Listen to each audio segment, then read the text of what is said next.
안녕하세요. 오늘은 공무원 국어 올인원 강의 시간 비교 영상입니다. 지금 잠깐 중간 결과를 말씀을 드리면 행정학하고 한국사가 올라가 있죠. 그리고 지금 세 번째로 국어를 올리고 있고 남은 거는 아마 영어랑 행정법 순으로 올리게 될 것 같습니다. 물론 지금 시기가 10월 달에서 이제 11월로 넘어가고 있는 시점이기 때문에 이 영상을 올리는 게 좀 시의성이 적절한가에 대한 고민은 있지만 일단은 두고두고 참고가 될 것 같은 영상이라서 그때그때 완강이 될 때마다 촬영을 하고 있습니다. 오늘은 공무원 올인원에 대한 얘기고요. 대상 선생님은 여기 보시는 대로 총 7분의 선생님입니다. 강사는 그래서 공단기의 이선재, 김병태, 권규호, 고혜원 선생님, 그리고 메가공무원에서 이유진, 이윤주 선생님, 모두공의 이근갑 선생님, 이렇게 총 7분이고요. 이제까지 했던 방식 그대로 상세 페이지 상에서 러닝타임을 계산을 했지만 공단기는 분초가 다 나오고 요 두 회사는 분까지만 나오기 때문에 오차가 있을 수 있다라는 거. 그 다음에 중간고사나 리뷰 테스트 같은 부속 강의는 제외를 했다는 거 참고해 주시고, 그리고 이윤주, 이근갑 선생님 두 분이 아직 9강, 8강 정도의 분량이 완강이 안 됐어요. 그래서 평균치가 한 51, 2분 정도 되시길래 요거를 곱해가지고 추정치를 일부 포함을 시켰습니다. 그래서 실제 강의랑은 조금 차이가 날 수 있어요. 여기까지 이해되시죠? 넘어가겠습니다. 그래서 오늘은 마찬가지로 지금까지 말씀드렸던 것과 마찬가지로 전체 수강 시간, 편차, 그리고 국어에서는 문학, 비문학, 쉽게 말해서 독해랑 관련된 부분, 문법, 어휘, 한자 성어, 요 부분을 나눠서 비중 차이가 어떻게 되는지를 살펴볼 건데, 요 두 개는 작년 버전, 2020년에 완강된 버전과도 일부 비교를 해보겠습니다. 보시겠습니다. 일단 전체 수강 시간인데요. 2022년 버전이고 21년 10월쯤 다 완강이 되었다고 보면 되겠습니다. 보시면 일단 선재쌤이 제일 길죠. 제일 길고 두 번째가 이근갑 선생님, 이윤주 선생님 요렇게 나오는데 이근갑 선생님 일단 두 번째인 건 맞는 것 같아요. 그리고 문제는 3인데 이유진, 이윤주, 김병태 선생님 중에 누가 더 강의가 기냐라고 했을 때는 일단 요렇게까지는 맞는 것 같은데 요 두 분은 조금 고려를 해봐야 됩니다. 왜냐면 병태쌤이 독해가 없어요. 올인원에 문법이랑 문학만 있거든요. 그러니까 6강, 7강 혹은 뭐 최소 10강이라고 쳤을 때 50분의 10강, 500분 정도가 가산이 된다고 한다면 아무래도 병태쌤이 조금 더 길지 않을까라고 생각을 해봅니다.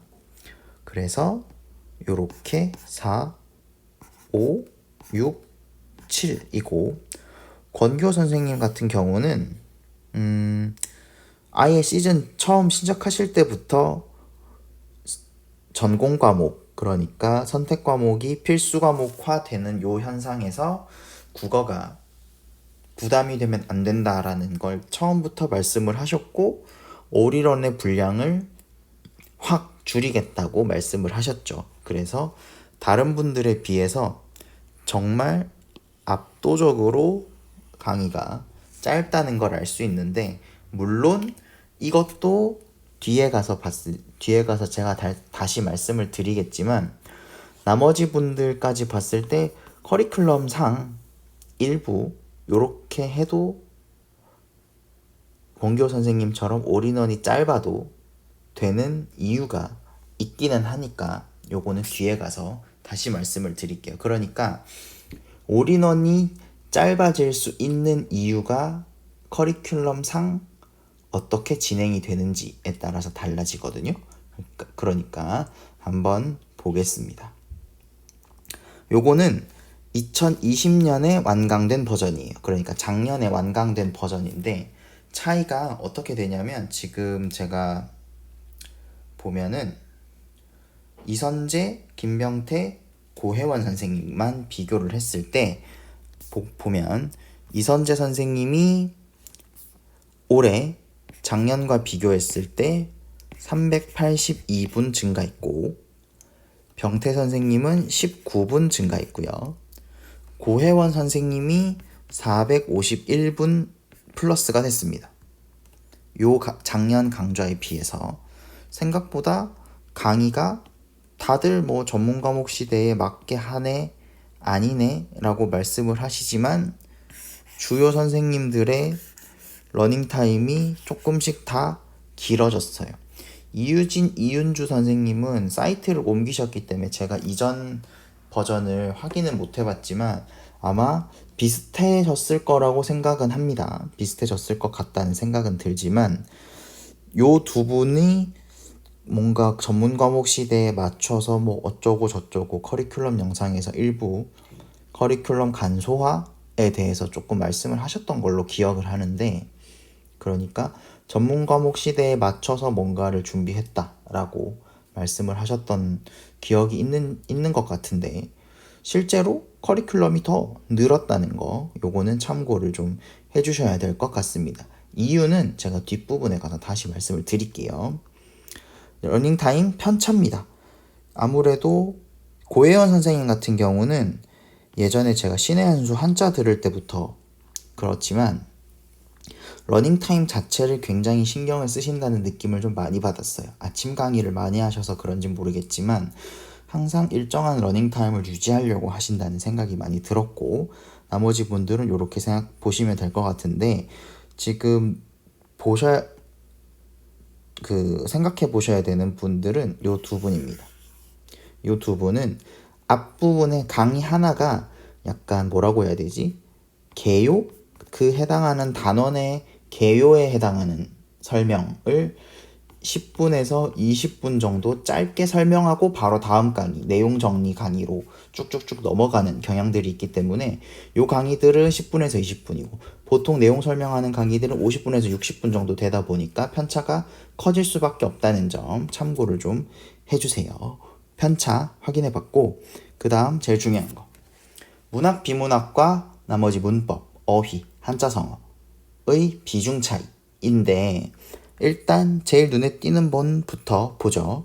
이유진 선생님 요거는 독해 알고리즘 때문에 그렇습니다. 독해 알고리즘 때문에 그렇고 실제로 문법 러닝타임을 보면 권교 선생님과 별로 차이 나지 않아요. 지금 이거 문법 수강 시간이거든요.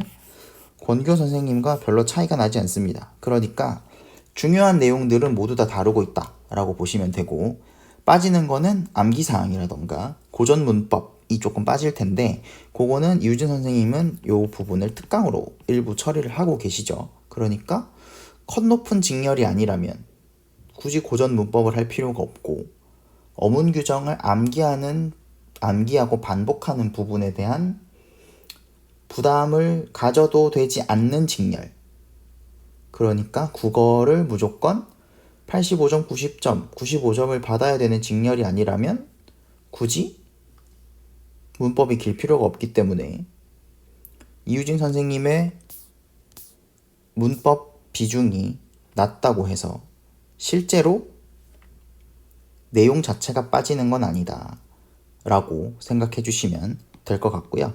그리고 두 번째, 그러면 이게 왜 이렇게 비중이 높아지냐?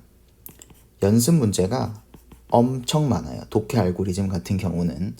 그렇기 때문에 그 부분에 대한 비중이 늘어나다 보니까 올인원에서 문학과 비문학의 비중이 높다 라고 보시면 되고, 그리고 이선재 선생님이나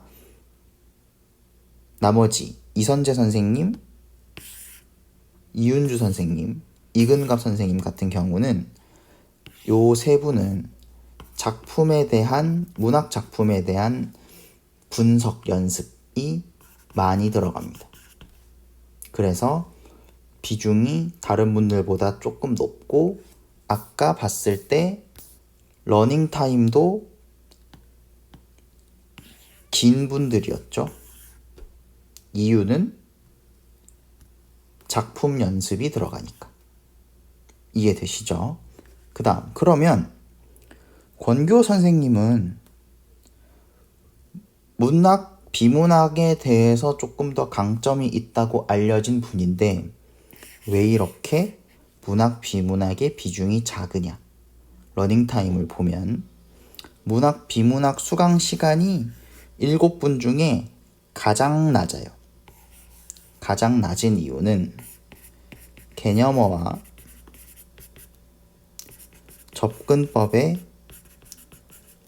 접근법을 설명하는데 딱 한정하고 있기 때문입니다. 그러니까 이게 무슨 말이냐면 연습의 분량이 낮다는 뜻이에요.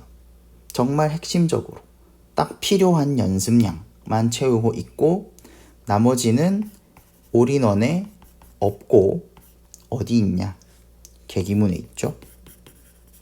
아까 제가 초반에 올인원이 문법이 조금 더 비중이 실리고 문학이 짧아지는 이유, 그리고 강의 수 전체가 전반적으로 짧아질 수 있는 이유가 커리큘럼상 진행되는 특징 때문에 가능하다라고 잠깐 말씀을 드렸었는데, 이유는 권교 선생님께는 요 계기문 커리큘럼 자체가 이미 연습을 충분히 하고 기출된 요소, 기출이 안 된 요소까지 포함을 하고 있기 때문에 보통 올인원에서는 기출이 된 요소와 기출이 되지 않았지만 나올 수 있는 요소들까지 다 가르치잖아요. 그런데 권교 선생님 올인원의 컨셉 자체는 기출된 부분 중에서 최대한 처리를 하고 나머지 필요한 부분들은 계기문으로 넘기는, 특히 문학 같은 경우에 상황이기 때문에 올인원에서도 문학, 비문학의 비중을 줄이고 문법은 설명을 해야 되니까 필요한 설명은 해야 되니까 일정한 러닝타임을 유지를 하지만 그래도 제일 적은 편에 속하시죠. 문법 같은 경우도. 그래서 문법은 해야 될 설명만 딱 하고 문학, 비문학의 비중은 개념어와 접근법으로 한정하고 나머지는 계기문으로 넘기고 이런 형태를 취하셨다고 보시면 되고, 나머지 분들의 문법 비중은 다 비슷비슷한데 말씀드린 대로 러닝타임도 긴데 문학, 비문학에 대한 비중도 높다. 요렇게 세 분은 작품 연습, 지문 분석 연습에 대한 게 올인원에 많이 포함이 되어 있기 때문이고, 이유진 선생님 같이 독해에 특화되신 분들, 독해에 대한 특별한 강점이 있다고 알려진 분들은 특히나 독해 알고리즘 자체가 연습 문제가 굉장히 많기 때문에 문학, 비문학이 비중이 올라가고 문법 비중이 줄어든 것이지, 실제로 봤을 때 러닝타임 자체로만 봤을 때 문법의 양이 적은 것은 아니다 라고 생각을 하시면 되겠습니다. 그래서 요것도 제가 나중에 비교를 좀 해봤거든요. 요거는 작년 버전인데 권교 선생님은 비중이 또 거의 비슷합니다. 6.5 대 3.5, 6.5 대 3.5 거의 비슷하죠. 고혜원 선생님 문학의 비중이 많이 줄었어요. 많이 줄었는데 러닝타임은 또 늘었단 말이죠. 어떤 부분 때문에 이렇게 됐는지는 조금 살펴봐야 될 것 같습니다. 이선재 선생님 거의 비슷하고요. 요렇게 비중 차이는 별로 없지만 비중이 이렇게 형성이 되는 이유가 작품 연습이 포함이 된다거나 독해 알고리즘과 같은 특정 커리큘럼 때문이라거나 문제풀이 커리큘럼에서 충분히 처리할 수 있기 때문에 기본 강의에서는 개념어나 접근법에 한정했다던가 이렇게 크게 이유를 찾아볼 수 있겠습니다. 지금 저도 영상을 만들면서 보는 건데 고혜원 선생님 커리큘럼 기본서는 어떤 이유 때문인 건지 러닝 타임도 늘었는데 문학 비문학의 비중이 줄었다는 거는 문법의 비중이 늘어난 건지 좀 더 살펴봐야 될 것 같아요. 요렇게 보시면 문법이 아무래도 러닝타임 자체가 좀 많이 늘어나지 않았나 라고 생각을 합니다. 고혜원 선생님 같은 경우는. 그래서 오늘 전반적으로 살펴봤을 때 전체 강의 수강 시간을 2022년과 2022년 버전과 2021년 버전, 그러니까 2021년에 완강된 버전하고 2020년에 완강된 버전을 좀 살펴봤고 편차 살펴봤고 그리고 비중도 어떻게 21년 완강 버전하고 20년 완강 버전을 비교를 해 봤습니다. 그래서 이선재, 이윤주 선생님, 이근갑 선생님 같은 경우는 기본서 강의 내에서 작품, 지문에 대한 적용 연습이 충분히 이루어지고 있다. 그리고 이유진 선생님 같은 경우는 문법의 범위를 좀 줄이고 독해 연습을 기본서에서 엄청 많이 늘렸다 라는 거. 그리고 권규호 선생님 같은 경우는 이론서에서는 문법과 독해의 개념어, 접근법까지만 하시고 문법을 많이 줄이셨죠. 러닝타임 많이 줄어든 거 보셨고 어차피 본인의 메인 커리큘럼, 그러니까 학생들한테 가장 많이 알려진 커리큘럼은 문풀 커리큘럼이기 때문에 기본서를 줄이면서 기본서에 대한 진입장벽을 좀 낮추고 어차피 나는 문제풀이 커리큘럼이 유명하니까 기본서의 비중만 올리면 문풀은 알아서 내 걸 듣겠지 라는 그런 마케팅적인 의도도 있지 않았을까 라고 생각을 합니다. 권교호 선생님 같은 경우는 무작정 올인원 메인 강의를 줄이는 게 다분히 학습적인 요소만으로 이루어졌다고 생각하지는 않아요. 저는. 그러니까 어차피 나는 계기문이 가장 유명하고 매출이 높은 커리큘럼이기 때문에 남은 건 기본서에 진입할 수 있는 사람들을 유인하는 게 남은 거죠. 그러니 가장 어필할 수 있는 거 과목, 필수 과목 시대가 되었기 때문에 국어 공부를 많이 할 수 없다. 옛날처럼. 그러니 나는 올인원 분량을 줄여주겠다. 그러니까 내 걸 들어라. 이런 마케팅적인 요소가 있지 않았을까라고 좀 생각을 해봅니다. 여기까지. 오늘도 길게 말씀을 드렸는데 강의를 선택을 하셔야 되는 분들한테는 조금의 도움이 되었으면 좋겠습니다. 오늘도 시청해주셔서 감사하고요. 또 다른 영상에서 뵙겠습니다. 감사합니다. 합격하세요.